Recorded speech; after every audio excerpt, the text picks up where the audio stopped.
Pour ceux qui travaillent en salle de marché ou qui ont visité des salles de marché, aujourd'hui, il y a un géant qui est indiscutable, il s'appelle Bloomberg.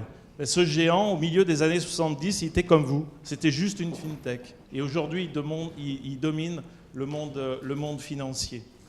Il y a un autre exemple qui a bouleversé aussi le monde de la banque, c'est ce qu'a fait Boursorama en 1995. Et aujourd'hui, tout ce qu'on a vu ce matin montre bien qu'il y a un vrai bouleversement, et vous êtes les acteurs de ce bouleversement.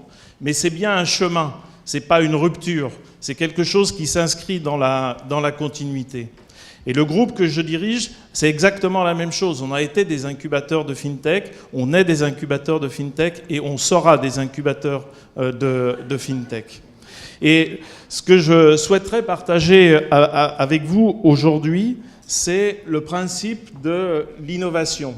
On parle beaucoup d'innovation, mais avant de parler d'innovation, peut-être faut-il parler d'innover. C'est quoi innover ? Eh bien, innover, c'est savoir abandonner des milliers de bonnes idées. On a tous des bonnes idées. L'histoire du monde est construite de bonnes idées. Mais malheureusement, toutes ces bonnes idées, elles ne peuvent pas se transformer en innovation. Il faut savoir les trier, il faut savoir anticiper celles qui pourront être les innovations de demain.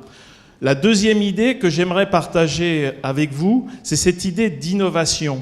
Une idée devient réellement une innovation quand on sait la transformer en facture. Parce que c'est bien d'avoir des tas de bonnes idées, mais si on n'est pas capable de les vendre, si on n'est pas capable d'en faire un business model, eh bien ça sert malheureusement pas à grand-chose, parce qu'on ne vit pas dans un monde de philanthropie. On est bien dans un monde économique, et donc ces innovations, c'est savoir bien les facturer. Et nous-mêmes, nous sommes confrontés à ça en tant que société de gestion. Une société de gestion, ça sait facturer des frais de gestion.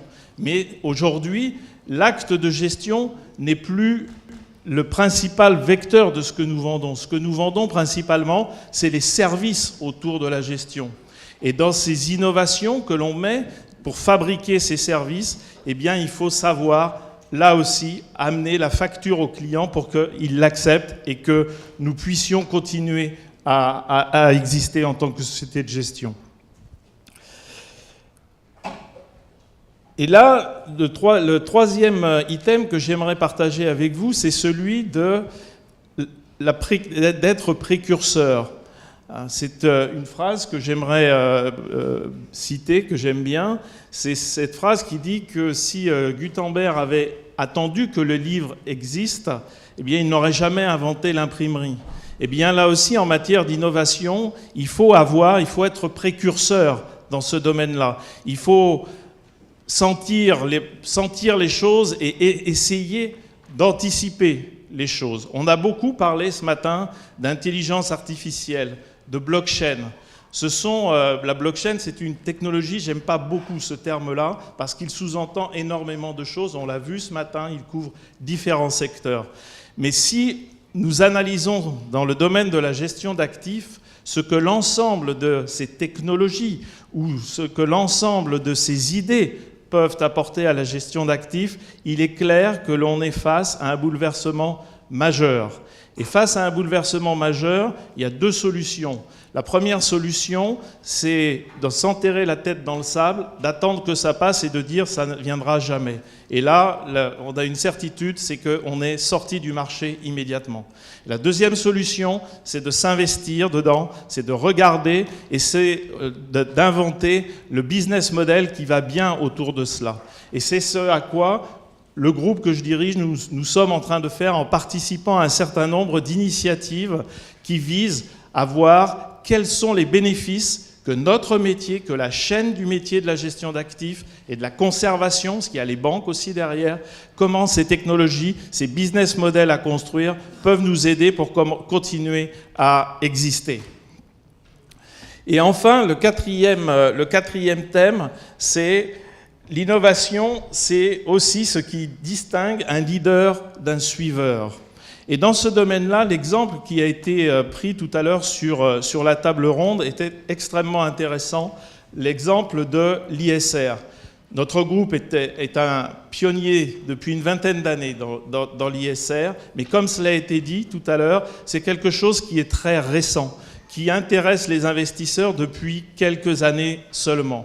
Pour ceux qui me connaissent, et Jean-Hervé et Arnaud peuvent en être témoins, c'est quelque chose sur lequel je travaille depuis nombre d'années. La finance responsable, on a dit tout à l'heure, donner du sens à son épargne, c'est fondamental. Et là aussi, en matière d'ISR, il y a tout à inventer, il y a tout à imaginer. On est en France, dans ce pays, suite à la COP21 qui a été citée tout à l'heure, on a été un des rares pays à mettre sur pied un texte de loi qui oblige les investisseurs institutionnels à expliquer ce qu'ils font en matière de lutte pour le maintien la lutte d'énergie, en économie d'énergie.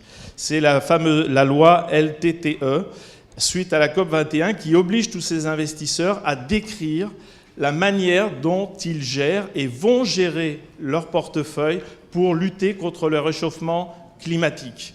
Et bien là aussi, en matière d'ESG, il y a beaucoup à faire, beaucoup à inventer pour... Et vous êtes, en tant que FinTech, parce qu'on a parlé dans les critères ESG des critères environnementaux, sociétaux et de gouvernance.